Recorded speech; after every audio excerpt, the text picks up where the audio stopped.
Mulberry অত্যন্ত চমৎকার একটা ফল। দেখতে কিছুটা অদ্ভুত হলেও এটা যখন পেকে লাল টুকটুকে হয়ে যায়, তারপর যখন এটা কালচে রঙের আকার ধারণ করে, আমার এখানে কালচে রঙের আকার এখনও ধারণ করতে কিছুটা সময় লাগবে, অসাধারণ একটা ফ্রুটস হয়ে যায়। এটা আঙুরের বিকল্প হিসেবে আপনি খেতে পারেন।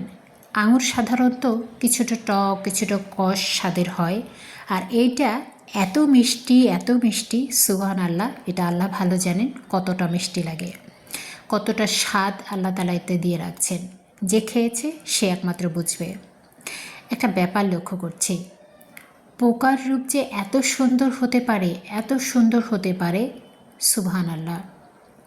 প্রকৃতিতে আমরা কোন বিষয়টাকে অস্বীকার করতে পারবো, যেটার গঠনশৈলী, যেটার সৌন্দর্য অন্যরকম হতে পারত? শুধু মানুষই মাত্র ব্যতিক্রম। সে 300টা 400টা পর্যন্ত মেকআপ নেয় তার সৌন্দর্য বৃদ্ধি করার জন্য, কিন্তু প্রকৃতির আপনি যেখানে তাকান, আপনি পোকাটার দিকে তাকান, কি কালার বিন্যাস, সুবহান আল্লাহ। আমি যখন মালবেরির ভিডিও করতে নিয়েছিলাম, আমি পোকাটা এসে বসেছিল এবং সে কতটা নির্দ্বিধায় আমাকে ভয় না পেয়ে আমাকে বন্ধু হয়তো ভেবে বসেছে, এবং সে বাতাসে দুলছে। আমি খুব ক্লোজলি এটার ফটো নিয়েছি, তারপরও কিন্তু সে উড়ে যাচ্ছে না।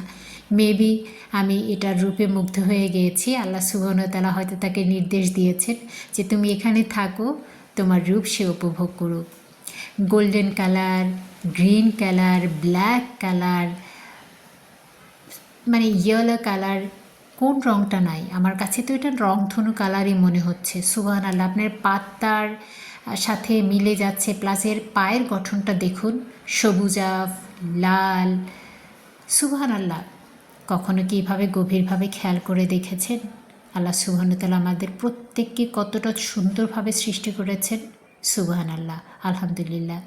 যাই হোক, মালবেরিতে ফিরে আসি। মালবেরি একটু ছোটো পটে দিয়েছি। আপনারা যখন মালবেরি গাছ লাগাবেন অবশ্যই বড় পটে লাগাবেন। ছোটো পটে দিলে ফল কম আসবে, বড় পটে দিলে প্রচুর ফল আসবে। আর যত বেশি এটাকে কাটিং করে ছোট রাখবেন, তত বেশি ব্রাঞ্চ বের হবে, প্রত্যেকটা ব্রাঞ্চে ফুল চলে আসবে। পাশে ছিল শিউলি গাছ, আমি ফাঁকে একটু শিউলি গাছও দেখিয়ে দিলাম। আমি গাছ পাগল মানুষ তো, তাই এমন করি।